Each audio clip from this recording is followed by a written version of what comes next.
The NAACP is warning Black folks, LGBT folks, and other minority groups, don't go to Florida.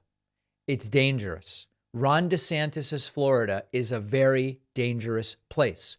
A very interesting article from the Miami Herald says hate-inspired leadership, NAACP joins other groups in warning against travel to Florida. The oldest civil rights group is cautioning travelers reconsider visits to Florida as they join other advocates in expressing distaste for the state's openly hostile leadership.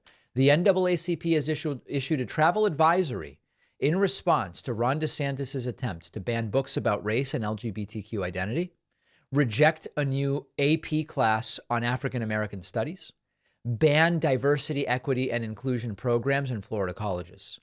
Quote, Florida is openly hostile to African Americans, people of color, LGBTQ plus individuals.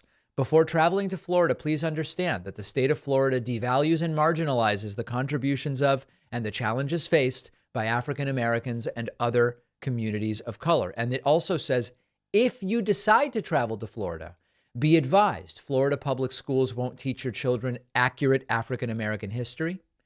The state of Florida does not value diversity, equity, and inclusion. The state of Florida doesn't welcome the contributions of African Americans as people of color, et cetera, et cetera, et cetera.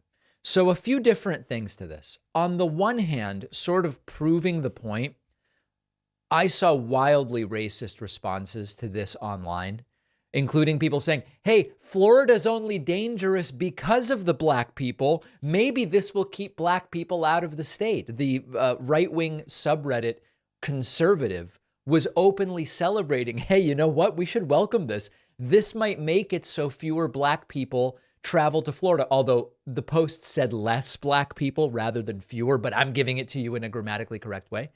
So a couple different aspects to this. First of all, the very reaction to this advisory by the NAACP proves much of what the NAACP is saying.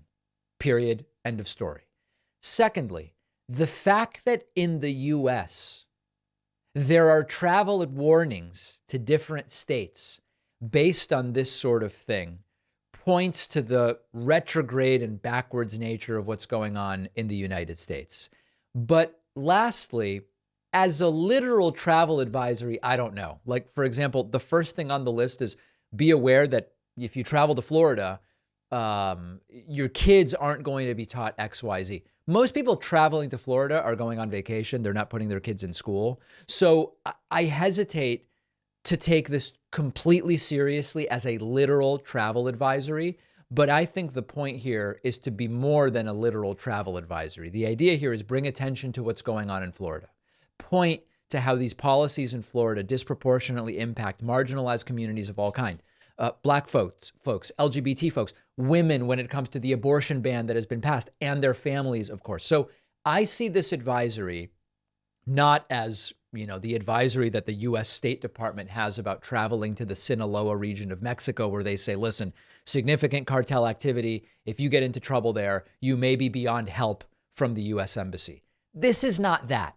This is not that, but it is a form of activism that raises awareness and it encourages dialogue and the need for rights and protections and points to many of the things that are going on and going wrong in the state of Florida. Now, there are people who saw this advisory and said, this is very unfair.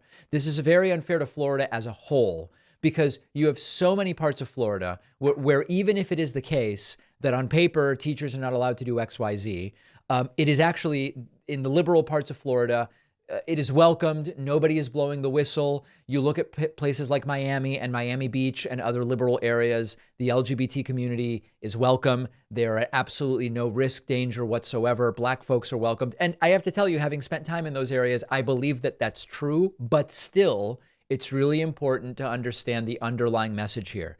Even if state decrees from DeSantis are being ignored in the liberal parts of Florida, which to a great degree they are, it is still the case that as a state, Florida is not fostering inclusivity.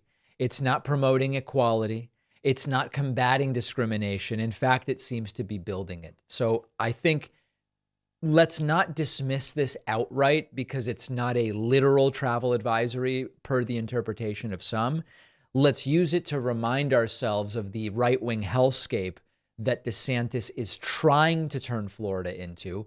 He hasn't yet succeeded, certainly not in all parts of Florida, but that's not a reason to ignore this. So a very interesting declaration from the NAACP. We're going to take a quick break. We have a packed program today. I do want to remind you that we are just 1 week away from Monday Memorial Day. On Monday Memorial Day this year, that will be the 29th.